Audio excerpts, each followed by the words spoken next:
유일하게 제목이 제일 길어. 비토리오 포초의 메토도 전술과 파시스트의 전략적 활용. 이렇게 썼지요? 좀 읽기가 싫어져. 일단 PD님 여기서 제가 뭐 반박하는 건 아니지만 근데 사실상 내용은 반박이 맞아요. 저는 여전히 86팀을 최고의 팀이라고 생각을 하고 있어요. 국가를 위한 투쟁심. 상대 선수를 패라면 팬다. 교수님이 써놓으신 거예요. 이따가 선수를 향해서 정권 지르기를 해. 우스운 놈들. 제가 그 뭐 하다가 다뉴브 얘기를 했죠?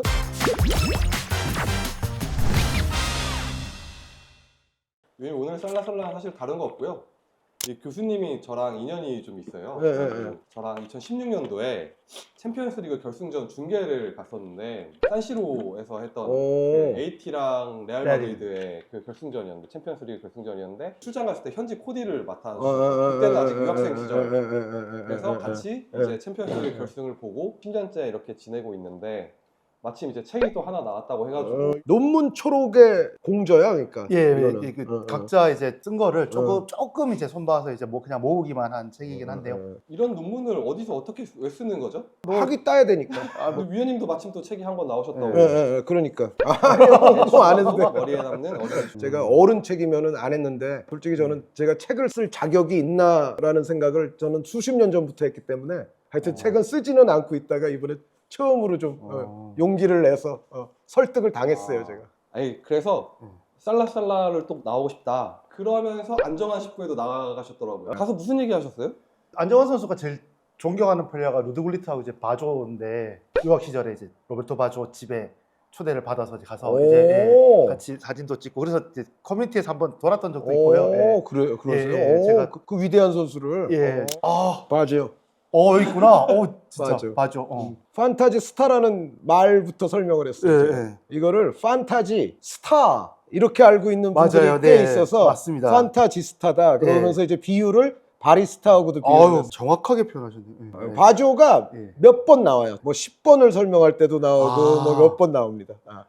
저도 좋아하는 선수기 때문에. 바조는 왜 좋아하시게 된 거예요? 여기 판타지스타에도 나오지만 쟤만 다른 세계에서 노는 것 같은 그런 게 있어요. 진짜 완전히 바조 팬이 됐던 게 그 94년 월드컵 때 스페인전 역전골 결승골 넣는 거 이렇게 쓰러지면서 사각에서 이렇게 넣는 골인데 그거를 보는데 진짜 저기서 혼자만 아니 분명히 축구는 팀으로 하는 건데 혼자만 이렇게 따로 노는 것 같은. 위원님이 바라보시는 바조는 어떤 선수였어요? 제가 예전에 다른 방송에서 그런 얘기를 한 적이 있는데 바조에 대해서 누가 설명해 달라고 그래서 좀 느리고 골을 좀 그렇게까지 많이는 못 넣는 그 당시에 리오넬 메시다.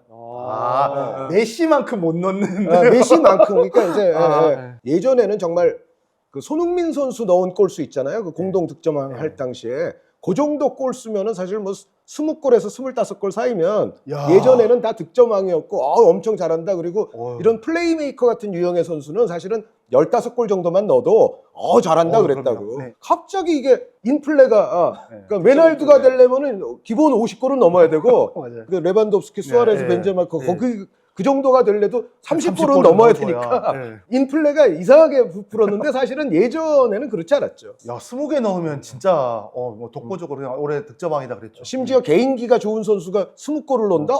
그거는 그 시대의 메시죠. 제가 그렇다고 동렬로 비유했다는 게 아니에요. 바조 선수는 메시 선수보다는 당시에 좀 느리고 느린 건 맞습니다. 메시 선수는 정말 그 찰랑찰랑 그럴 때는 진짜 막 바람을 타고 다녔잖아요. 근데 이제 바조 선수는 최절정기에는 드리블 스피드가 있기는 했는데 그 점점 이제 나이를 먹어가면서부터는 사실 그렇게까지 빠른 유형은 아니었거든요. 그래서 이제 감독들이 좀 쓰기가 좀 나중에는 조금 까다롭다 이제 이런 얘기도 좀 나왔었는데 그런데 저는 사실은 이 구 교수님보다 훨씬 아재라서 훨씬인가요? 10년 정도. 사상에서 이렇게 친해서 형님 했을 나이입니다. 바조 선수 가장 인상적인 거는 90년 월드컵 체코슬로바키아전에서 그 중앙선에서부터 드리블 치고 나가서 넣은 골이 있어요. 한 번 주고받고 동료랑 한 번 주고받고 당시 월드컵 레벨에서는 아주 장거리 드리블 골에 꼽히는 골로서 그 당시 바조가 진짜 그러니까 메시가 아까 찰랑찰랑 했을 때처럼 바조도 그때가 어떻게 보면 그 폭발적인 이 드리블 이런 게 더 좋았을 때 사실은. 저도 첫 번째 월드컵이 94 월드컵이거든요. 그래서 이제 로베르토 바조도 다 기억에 남고 그때 제 기억에 디노 바조랑 로베르토 바조가 맞아요. 그래서 이제 마지막에 로베르토 바조가 눈물 흘리면서 이제 슬퍼하던 모습이 이제 기억에 많이 남는데. 근데 이제 이런 게 있어요. 뭐냐면 94년의 바지오는 정말 진짜 국제적인 슈퍼스타라서 승부차기 스토리까지 있고 뭐 그 전에 캐리에서 올라오고 뭐 이제 그런 게 있기 때문에 더 주목을 받긴 받았는데 이게 예전에 그 바조 이전 시대 이탈리아 영웅 중에 파올로 로시가 있잖아요. 82년. 예. 82년에 이분이 영웅인데 사실은 이분이 더 축구를 잘했을 때는 78년 월드컵이에요. 82년에 로시는 약간 이제 받아먹기의 달인, 약간 이탈리아의 게르트 뮬러, 예, 약간 그런 느낌이죠. 약간 네. 그런 느낌인데 78년은 그거보다 플레이 자체가 폭이 넓었어요. 그러니까 로시도 4년 전에 더 본인의 그 인상적인 게 있었는데 사실 더 정말 국제적인 명성을 얻은 거는 82년이고 예. 바지오 선수도 사실 90년에 엄청 잘했는데 네? 94년은 진짜 명성이, 그거는 예, 터졌죠. 준이용의 첫 번째 월드컵은 언제였을까? 저야 뭐 첫 번째 월드컵이 당연히 86 멕시코 월드컵이죠. 86 멕시코. 54년 월드컵은 아닐 거 아니에요, 제가. 맨 처음으로 많은 경기를 본 월드컵이 82년 월드컵이거든요. 근데 82년 월드컵은 생방송이 아니었어요. 방송이 그 80년대가 되면 아마 제 기억에는 5시 반부터 방송을 해요. 밤 12시부터 그 다음날 오후 5시 반 사이에는 뭐 하느냐? 화면 조정 시간이에요. 맞아. 컬러 바가 나오고 맞아, 이제 맞아.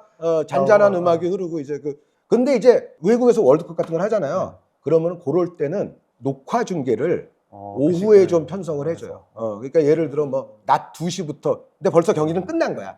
끝난 거 아니면 어제 한 걸 수도 있어요. 그 한 두어 경기 중계하고 정규 방송 들어가는 그런 식을 해줬는데 저의 그러니까 월드컵 중계를 어쨌든 좀 많이 본 월드컵 첫 1호는 82고 우리나라가 이제 나감으로써 정말 국민적 관심사가 되고 본격적으로 진짜 우리나라가 나가니까 그때부터는 생중계가 돼. 생중계. 예, 우리나라 예, 예. 거니까. 우리나라 경기는 최소한. 맞아. 아무리 그게 뭐 아침이고 새벽이고 하더라도 해야죠. 그건 당연히. 그러니까 우리 세대의 첫 월드컵은 누구에게 물어봐도 아마 86. 대부분 86이라고 할 거고 저는 여전히 86팀을 최고의 팀이라고 생각을 하고 있어요. 이거는 그냥 꼰대라서 그런 게 아니라 그 86팀이 잘 아시는 차범근 레전드서부터 그쵸. 예. 허정무, 뭐 조광래, 뭐 그런 이제 링커라고 불렀던. 윗세대 분들. 네. 근데 조금 아래로 내려오면 이제 최순호 이제 최순호, 레전드. 네.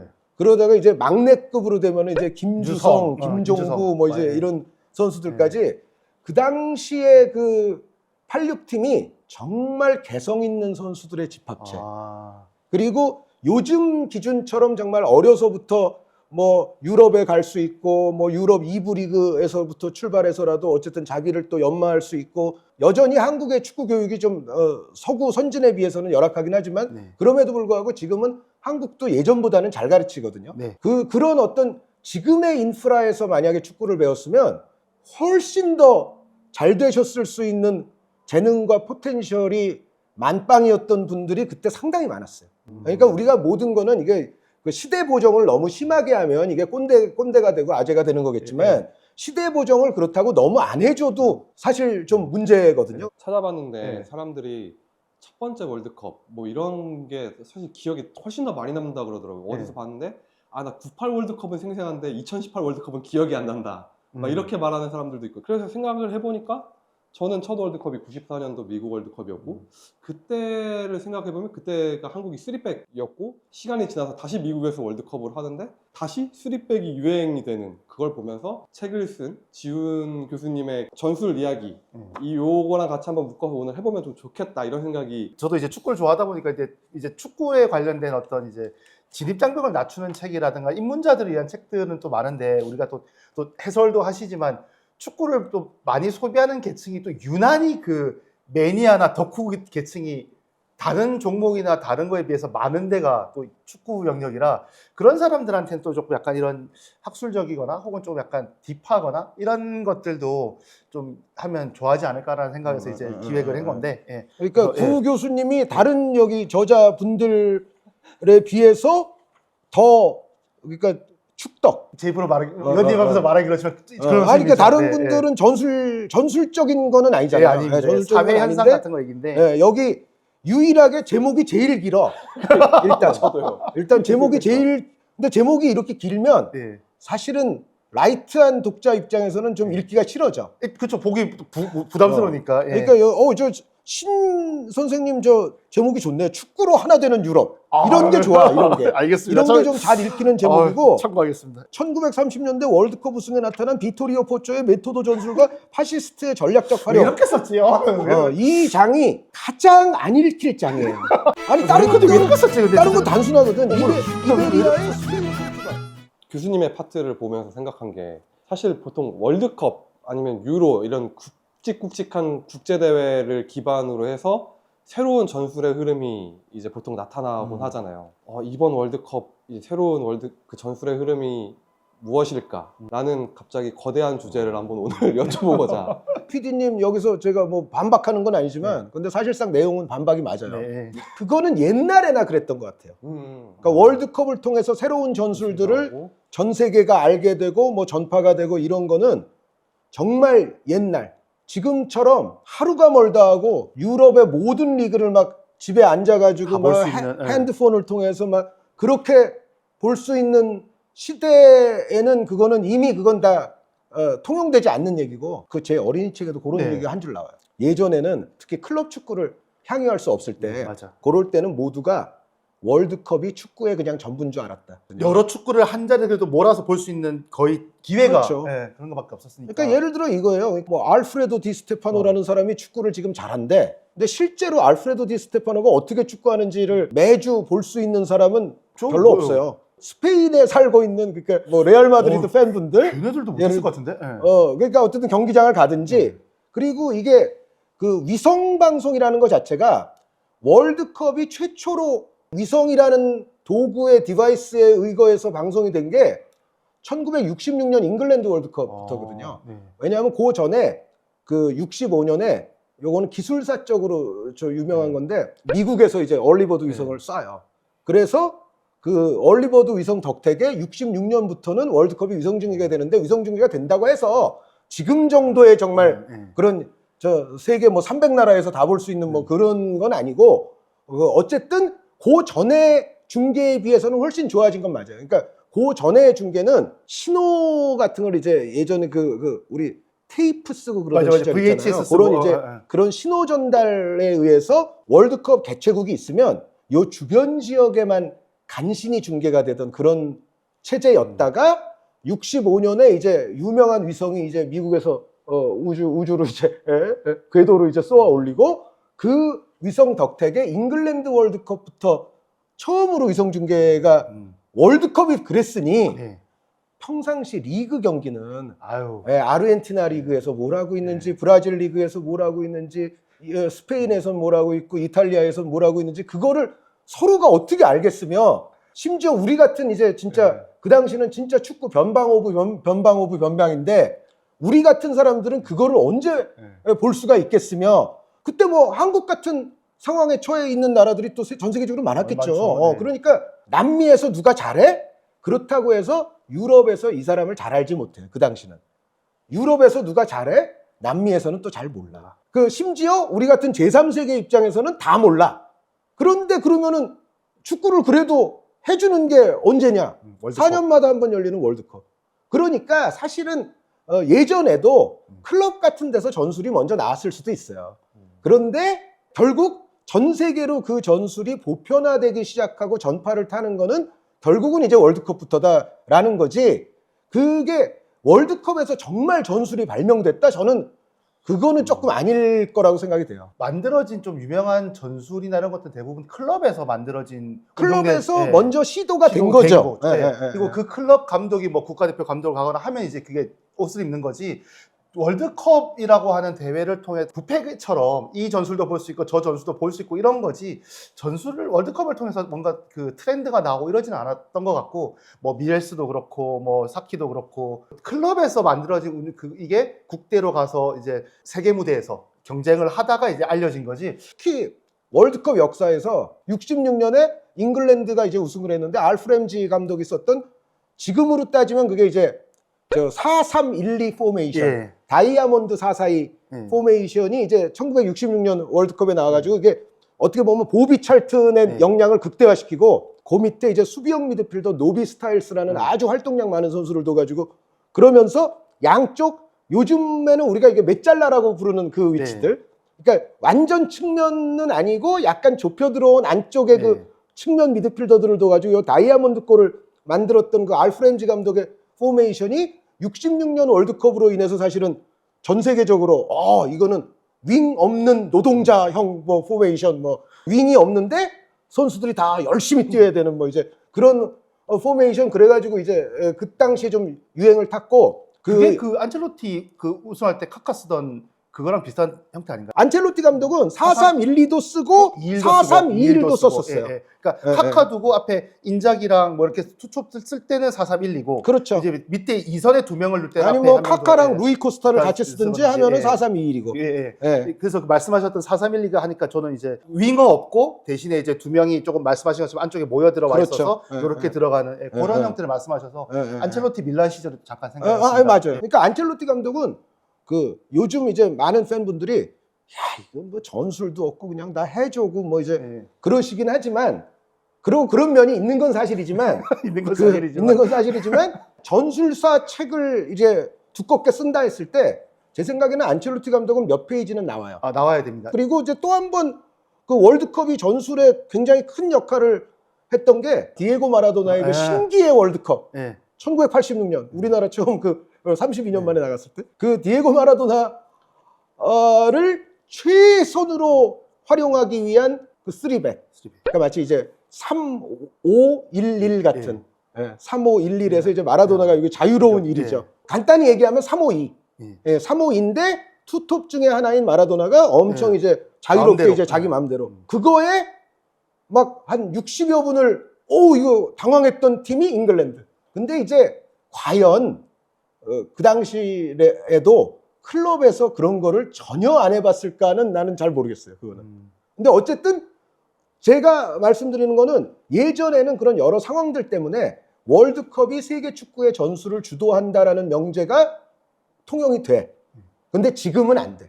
저는 이제 이탈리아 축구에 완전 매니아고 이탈리아 축구를 많이 봤지만 제가 지금까지 본 경기 중에 그 국제 대회 레벨에서 전술 대 전술로 붙은 게 그 2012년 유로 때 스페인 이탈리아.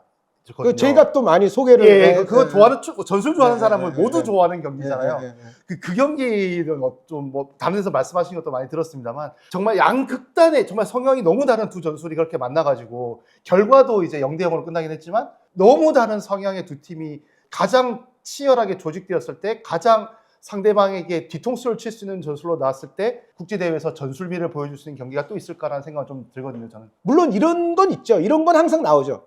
그러니까 점유율 한 70% 이상 네. 가지고 공격만 하는 팀. 그리고 그냥 진짜 두 줄 버스 세워놓고 두 줄 세워놓고 수비만 예, 하는 팀. 예. 그러니까 이른바 공격 축구 대 수비 축구의 대결. 그런 건 나오는데 이렇게 조금 디테일하고 구조적으로 들어가서 다른 스타일끼리 맞붙어서 정말 승부를 내기가 어려운 상황으로 경기가 마무리되는 네. 이런 케이스는 저는 또 나오기는 저도 쉽지 없을 거라고 않다고 생각해요. 생각을 해요. 그때 스페인에 파브레가스가 있고 이탈리아에 데로시가 데로시가 있으니까 된 거지. 그게 진짜 그런 경기는 향후 한 10년 그 이상도 더 나오지는 않지 않을까. 그러니까 예전에 이제 이런 건 있죠. 그 유명한 이제 74년 월드컵 결승에서 요한 크루이프의 네덜란드와 프란츠 베켄바워의 서독이 붙었다. 근데 그 당시에 그 두 팀의 대결은 크루이프의 네덜란드는 완전한 토탈 풋볼을 상징하는 팀이고 서독은 일부 토탈 풋볼의 특성을 갖고 있으되 서독만의 또 다른 것이 있었던 보통은 요런 정도가 많은 것 같아요. 그러니까 그 시대가 동시되면 어느 정도는 전술이 약간 유사성이 있을 거 아니에요. 유사성이 있는데 여기서 약간 변주곡을 주는 팀이 있어. 맞습니다. 요런 대결이 저는 가장 많지 않나. 그러니까 진짜 다른 스타일로 그렇게 맞붙어서 이게 막 교착 상태에 빠지는 이런 대결은 정말 드문 거고 대충 이제 같은 시대의 팀들이 붙기 때문에 예를 들어 예전에 그 아까 3백 얘기하셨지만 그 3-5-2 대 3-5-2가 막 월드컵 결승에서 붙고 그러던 시대도 있었거든요. 그러니까 그런 것처럼 좀 얼추 비슷한 성향을 갖고 있는데 한 팀이 상대 팀의 특성을 생각해서 약간 변주를 줘. 근데 이 팀도 그걸 생각해서 변주를 줘. 그런 정도의 대결은 우리가 이제 아마 그거는 이번 월드컵에서도 아마 볼 수 있을 것이고 그런 건 있는데 전혀 뭐 생판 다른 패러다임을 들고 와가지고 붙는 거는 저는 쉽지는 않을 거라고 봐요. 앞으로는.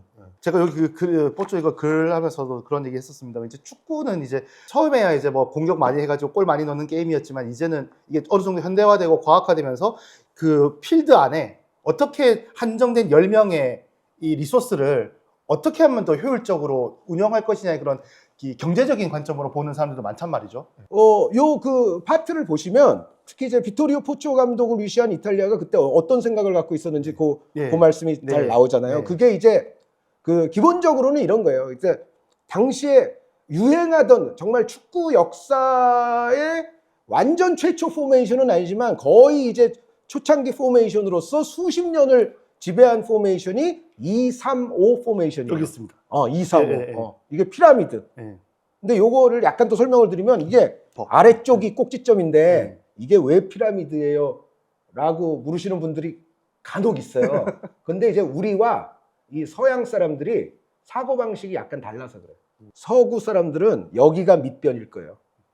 그러니까 여기가 넓고 여기가 이제 삼각형이 되는, 그래서 이쪽이 피라미드예요. 그리고 요즘은 뭐 덕후들이 하도 많으셔서 뭐 그럴 일이 없겠지만 외국의 그 라인업 나올 때 보면 우리는 레프트백부터 쓰거든요. 그러니까 김진수, 뭐 이명재 이런 선수들이 먼저 나와. 서령우나 뭐 김문환 이런 선수들이 이제 나중에 나와. 왜냐하면 좌우니까 우리는. 근데 서양은 항상 기술할 때 라이트백부터 씁니다. 그러니까 게리 네빌이 더 먼저 나와. 그랬던 것 같아요. 게리 파올로 말디니가 나중에 나와. 예, 맞아요. 그래서 이런 그 별칭으로 쓰는 것보다는 그냥 숫자로 얘기하는 게 편해. 그렇죠. 그러니까 피라미드 포메이션은 사실 2-3-5 포메이션이거든요. 2-3-5 포메이션인데 이거는 공격의 가중치를 엄청 두는 거죠. 근데 요즘은 어린이들도 축구를 그렇게 안 하죠. 그냥 워낙에 이제 유럽 축구 본 게 많고 그렇게 안 하는데 옛날 저희 때 축구 때는 뭐 포메이션이 뭔지도 모르고 앞에 가 있는 애만 한 7, 8명 되고 막 뒤에는 그냥 한두 명 남아있고 그럴 때도 많았거든요. 군대에서 이등병력이 있고 병장력이 다 있고 이런 거잖아. 그러니까 예전에 그 잉글랜드에서 처음 현대 축구가 발전이 될 때 이제 공격에 가중치를 많이 실은 거예요. 그런데 이제 그 교수님께서 쓰신 그 메토도는 숫자로 따지면 이거죠. 그렇죠. 네. 이렇게 되는 거죠. 2-3-2-3. 근데 교수님께서는 뭐 어떤 얘기를 거기 또 책에 써놓으셨냐면, 근데 사실상 애들도 많이 내려왔다. 라는 얘기가 교수님한테 있어요. 그래서 그 교수님 쓰신 대로 읽어보면 약간 요즘에 4-3-3 같은 느낌도 있는데, 어쨌든 그 2-3-5와 구별되는 가장 그 메토도를 나타내는 그 숫자는 2-3-2-3이거든요. 요게 이제 그 잉글랜드 그 아스날의 허버트 체프만 감독, 거기서는 이제 이게 바뀌는 거잖아요. 3-2로. 요게 이제 WM이에요. 요게 WM이에요. 요게 WM인데 요거가 전 세계적으로 유행을 타기 전에, 그러니까 시기적으로 보면 1925년 옵사이드 룰 개정 이후에 아스날에서 허버트 체프만 감독의 이 3-2-2-3이 나왔기 때문에 사실은 이 포초 감독의 전성기인 1930년대 메토도보다 3-2-2-3이 더 빠를 수도 있는데, 근데 이제 요는 뭐냐면 우리 아까 처음에 얘기했잖아요.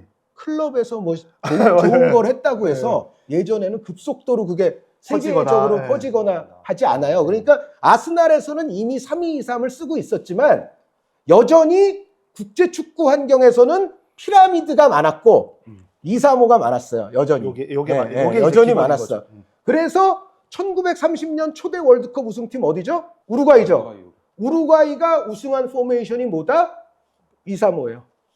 그러니까 이때 아스날은 이미 3-2-2-3을 쓰고 있었는데 우루과이가 초대 월드컵을 우승했을 때 우루과이의 포메이션은 2-3-5예요. 피라미드예요. 그때 이제 그럼 이탈리아에서 30년대에 2-3-5는 너무 좀 균형이 없어. 이거는 너무 가분수잖아. 그리고 이렇게 경기를 하다 보니까 여기서 플레이가 잘 안 돼. 그래서 생각한 게 요 두 명을 내려오게끔 하면.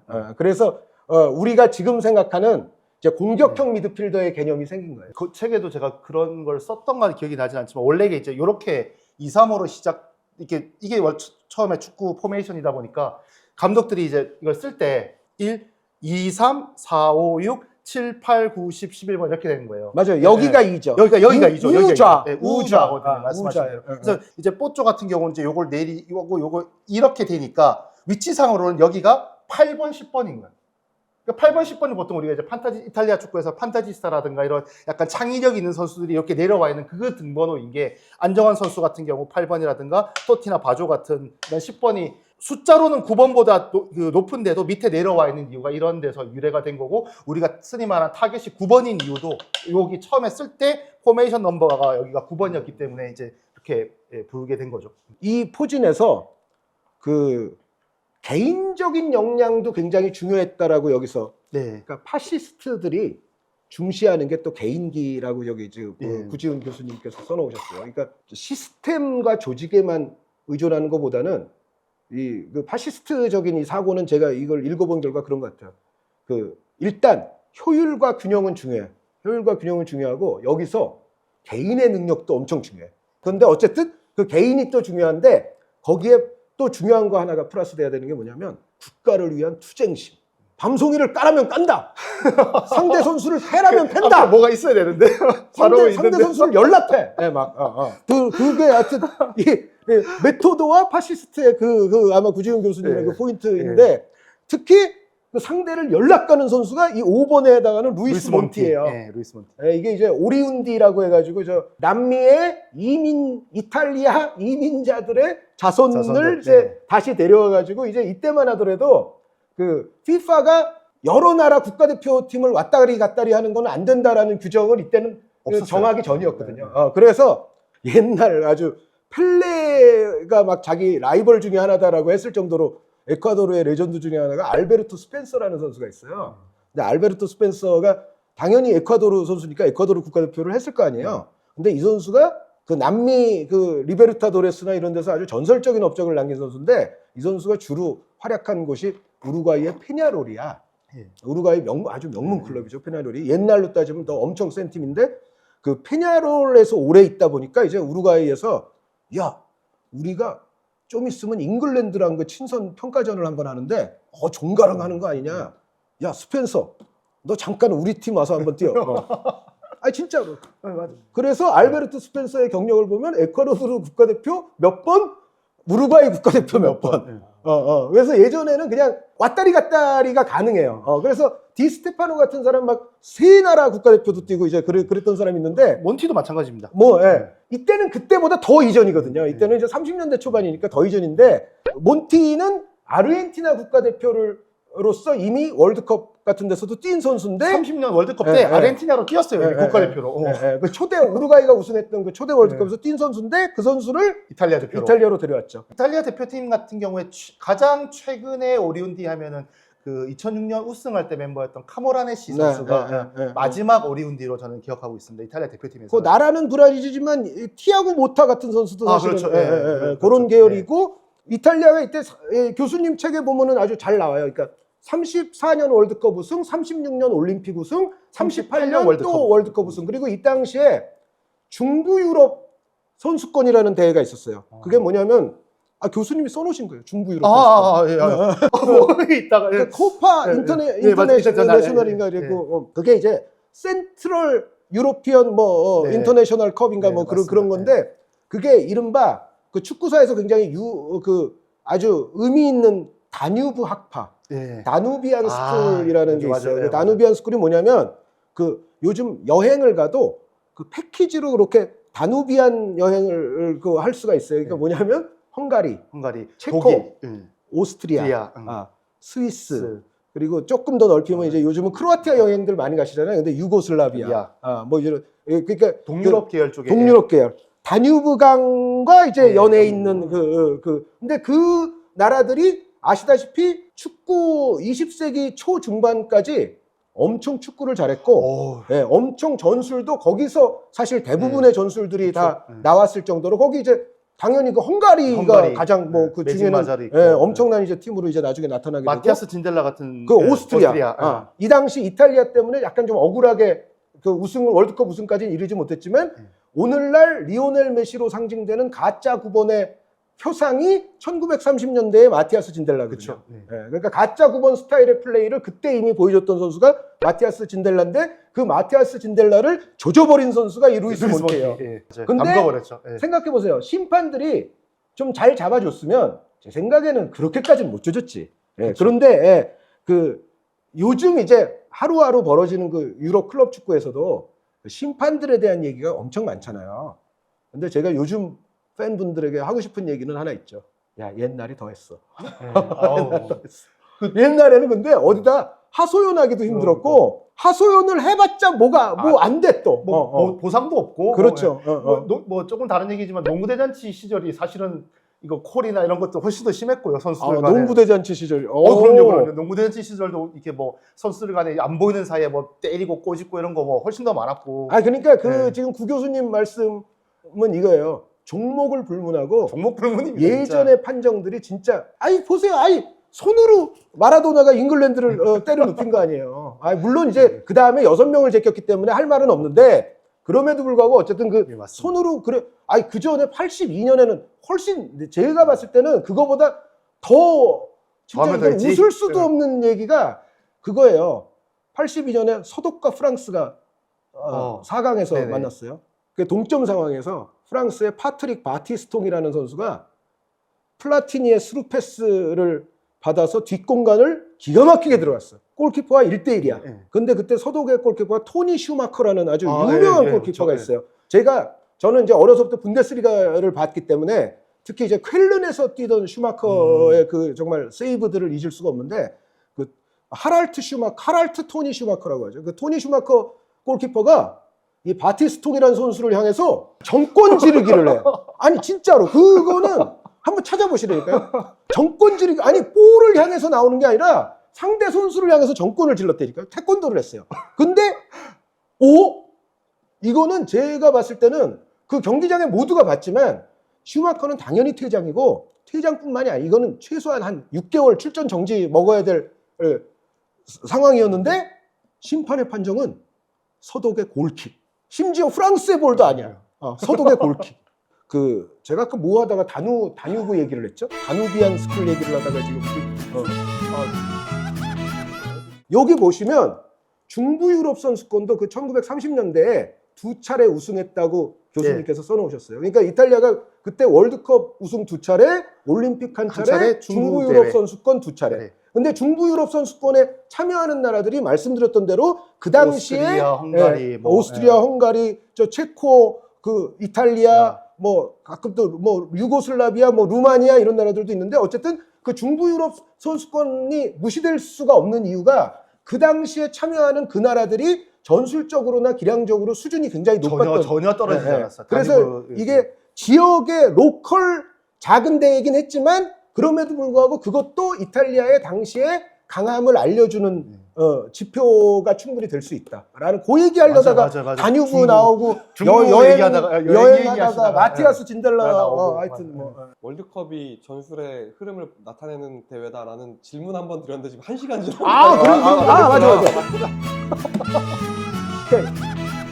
맞아. 이번 월드컵은 제 생각에는 그렇게까지 전술적으로 새로울 건 없는데 근데 저는 요즘 축구를 보면서 그런 생각을 해요. 그러니까 한때 정말 과르디올라 감독의 바르셀로나 그리고 이제 동시대의 스페인이 본인들은 그 표현을 좀 싫어하지만 어쨌든 티키타카 같은 유형의 축구로서 아주 세계를 풍미했었고 그러다가 이제 위르겐 클롭을 위시한 이제 이른바 이제 독일 사단, 독일 틱한 사단 그런 분들이 또 게겐 프레싱이라는 걸 또 엄청나게 또 유행을 시키면서 이후에 이제 과르디올라와 클롭 감독은 서로를 이제 교류하고 또 제휴하고 하면서 사실 이게 점점 좀 섞이기 시작했고 요즘 이제 유망하다는 젊은 감독들은 대부분 과르디올라 스타일과 클롭 스타일을 다 갖고 있고 다 기본적으로 그걸 이제 알고 있고 하면서 요즘 가장 또 중시하는 거는 트랜지션에 있어서의 속도와 효율성 그거를 이제 굉장히 중시하는 이제 점유만 주구장창해도 안 되는 거고 그리고 어떻게 게겐 프레싱만 또 주구장창 하기도 어렵고 할 수도 없는 거고 결국은 요 점유와 게겐 프레싱 간에 약간 균형과 접점을 찾는 가운데 여기서 요즘 시대에서 가장 중요한 거는 수비 단계에서 공격 단계로 전환하는 거 그리고 공격 단계에서 또 수비 단계로 전환하는 거 여기에 이제 방점이 찍히면서 그러니까 축구에서 이제 4가지 페이즈가 4가지 단계가 있다고 하는데 우리가 볼을 갖고 있을 때, 상대가 볼을 갖고 있을 때, 우리가 볼을 갖고 있다가 뺏겼을 상대에게 때. 볼이 옮겨갔을 때, 우리가 상대가 탈취했을 볼을 갖고 때. 있다가 우리에게 볼이 옮겨왔을 예. 때, 이제 근데 요즘은 그 옮겨갔을 때와 옮겨왔을 때 이게 이제 대응이. 처음에는 그러니까 점유는 갖고 있을 때고 프레싱은 우리에게 볼이 없을 때인데 요거 두 개가 이제 계속 쟁투를 하다가 결국은 요 사이 단계들이 오히려 더 중요하지 그렇죠. 않냐라고까지 왔잖아요. 그래서 제 생각에는 이제 그럼 뭐냐? 그래서 우리는 아스날을 주목해야 돼요. 세트 플레이. 세트 플레이. 그러니까 요즘 보면은 저는 그분이 멀찌감치서 그런 말씀을 하실 것 같아요. 옛날에 스토크 시티의 토니 퓰리스 감독. 네. 이른바 퓰리스 볼로 또 나름의 소소한 선풍을 일으키셨던 네. 그 분인데, 물론 지금 아스날의 세트피스는 네. 스토크가 했던 그냥 장대 군단, 떡대 군단, 뭐 어깨 군단, 뭐 조르기, 뭐 이제 그런 거에 비하면 지금의 아스날은 훨씬 더 이론적이고 세련됐죠. 정교하죠. 세련되고, 정교한데 그럼에도 불구하고 어떻게 보면 저는 요즘 새로운 트렌드 중에 하나는 퓰리스 볼이 나타난 거 아니냐 지금. 저는 그게 왜 그러냐면 제가 좀 전에 그 축구의 4가지 단계를 말했잖아요. 근데 요 단계는 사실상 제가 봤을 때는 오픈 플레이에서 할 수 있는 거를 대부분 했어. 나올 만큼 나왔다. 21세기에 오픈 플레이에서 할 수 있는 거를 대부분 했기 때문에 이제는 세트 플레이가 상당히 중요한 게 될 수밖에 없는 시기가 된 것 같아요. 상황을 바꿀 수 있는 몇 안 되는 이제 그렇죠. 대응이 어떻게 더 고민하고 더 준비하면 상대방에게 카운터를 먹일 수 있는 그런 굉장히 유효한 카드가 됐다, 이렇게 이해하면 그렇죠. 될 것 같습니다. 네. 그러니까 아니 오픈 플레이에서 나올 수 있는 것들이 다 나왔고 네. 웬만큼 유능한 감독, 유능한 팀들에서는 이제 이거를 다 숙지를 하고 있기 때문에, 그리고 여기에 더할 게 뭐냐? 제 생각에는 아스날이 그런 측면에서 엄청 선구적인 일을 하고 있다라는 생각이 들고, 근데 아스날뿐만 아니라 프리미어리그 전체가 지금 그렇잖아요. 그러니까 셋피스가 만만치 않은 팀들이 많아 지금 프리미어리그에. 그 뭐 길게 던지는 선수들이 팀당 한두 명씩은 이제 기본으로 있고, 맞아요. 제가 봤을 때 올 시즌 잉글랜드 리그가 다른 이제 스페인, 이탈리아, 뭐 독일보다 뭐 작년에도 좋았지만 올 시즌에 뭔가 좀 더 지금 좋은 것 같거든요.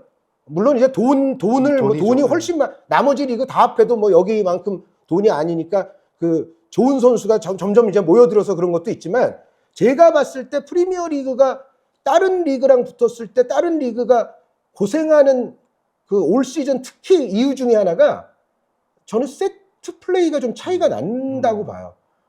그러니까 아스날과 다른 몇몇 팀들로 인해서 프리미어 리그에서는 이미 그 강력하고 아주 피지컬하고 세련된 세트 플레이가 프리미어 리그에서는 막 보편화가 됐는데, 상대적으로 다른 리그는 조금 그게 아직은 좀 덜한 것 같아요. 예전에는, 그러니까 뭐 자꾸 예전 얘기이긴 하지만, 예전에는 그 세트 플레이 상황이 되면 뭐 데드볼 스페셜리스트, 그러니까 한 명의 그 프리킥을 잘 차는 선수에게 그렇죠. 포커싱이 갔단 말이에요. 근데 최근에는 저도 가끔 이렇게 중계를 보면 확실하게 세트 플레이 상황에서 이 약속된 움직임이 굉장히 유효적으로 들어가는 게 보이고, 제가 이탈리아에 있을 때 또 했던 또 굉장히 좋았던 경험 중에 하나가 뭐냐면, 제가 이제 피오렌티나 팬이다 보니까 그 미하일로비치 감독이 피오렌티나에 있을 때 훈련하는 거를 이제 비공개 훈련에 가서 본 적이 있습니다. 가서 봤는데 이제 소개를 해가지고 인사를 하고 했는데, 여기서 뭐 하냐 그러길래, 저는 뭐 미술 작품 같은 거 공부하는 미술사 전공자다 이렇게 했더니, 미하일로비치 프리킥으로만 3골 넣은 사람이잖아요.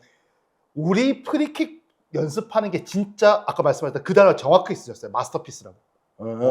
우리 프리킥 훈련하는 게 진짜 오히려 그런 예술 작품만큼보다 훨씬 더 예술 작품이다, 마스터피스라는 표현을 그때 딱 썼던 게 지금 말씀하신 걸 들으니까 그때가 또 생각이 나네요. 바조 같은 선수도 그 킥을 잘 찼고요. 그 델피에로 말할 것도 없고, 그 셋피스 하면은 진짜 우리가 연상하는 게 보통 프리킥이었죠. 그렇죠. 뭐 지쿠, 뭐 플라티니, 뭐 마라도나, 메날두 선수도 다 프리킥 많이 넣었었고. 근데 요즘은 지금 그 교수님 말씀대로 뭐 셋피스 하면은 저는 일단 마갈량이스부터 또 뭔가 그 상황을, 아니 물론 데클란 라이스의 킥이 있기 때문에 마갈량이스가 성공할 수도 있는 거고, 주변 선수들의 계획된 움직임이 있기 때문에 또 마갈량이스가 성공할 수가 있는 건데, 근데 어쨌든 요즘은 그 세트 플레이 하면 롱스로를 먼저 생각하시는 분들도 있을 거고. 이제는 많아졌죠. 진짜 롱스로 잘 던지는 팀이 프리미어리그 되게 많아서 근데 예전에 제가 퓰리스 볼이 부활한 거 아니냐 얘기를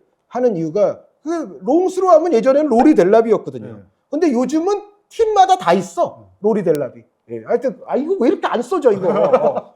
근데 하여튼 그래서 제가 생각했을 때 이번 월드컵에서 어떤 팀들이 뭔가 상대보다 약간 다른 거, 우월한 거 뭐 이런 걸 갖고 나오려고 한다면 세트 플레이를 준비해야 된다. 세트 플레이. 예. 그러니까 오픈 플레이는 물론 기본은 다 그건 해야 되고 오픈 플레이를 못하면 경기 그냥 지는데 뭐 지는 거. 오픈 플레이는 잘해야죠. 근데 다른 팀보다 뭔가 플러스 알파를 갖추려면 제 생각에는 일단은 세트 플레이.